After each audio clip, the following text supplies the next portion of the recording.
নিজের পায়ে দাঁড়াইতে না পারেন, কষ্ট করতে না পারেন, সফল হইতে না পারেন, জীবন যে কত কষ্টের হইতে পারে এটাই। এখন তো স্টুডেন্ট অবস্থায় আছেন, নিশ্চয়ই আপনারা বাবা মার উপরে ডিপেন্ড করে আছেন বা ভাইয়ের উপরে ডিপেন্ড করে আছেন, কিন্তু বেশি দিন না, আপনাদের কিন্তু 3 বছর পরেই আপনাদেরকে একা ছেড়ে দেওয়া হবে।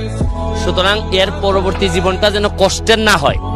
এবং এখন তো বাবা মার সাথে থাকেন, মানুষ এখনো আপনার সাথে বেইমানি করা শুরু করে নাই।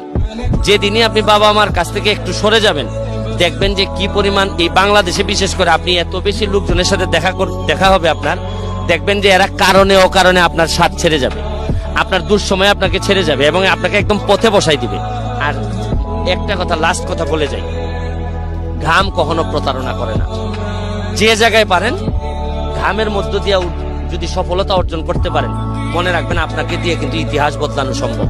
আমি জীবনের যত ঘাম ফেলছি, আমার কাছে মনে হয় যে আমার এমপি হওয়া, ব্যারিস্টার হওয়া, সফল হওয়া সবই আমি ঘাম দিয়ে যদি তুলনা করি, মনে হয় না আমার মতো ঘাম অন্য কেউ ফেলছে।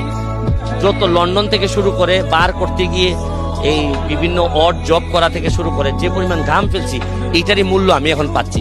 আমি কিন্তু ওভার ট্যালেন্ট কোনো ছেলে না, আমি একেবারে কষ্ট করে করে আসছি। অনেকে আছে সুপার ট্যালেন্টেড, ধরেন সচিন টেন্ডুলকার, সে কিন্তু আমার কাছে মনে হয়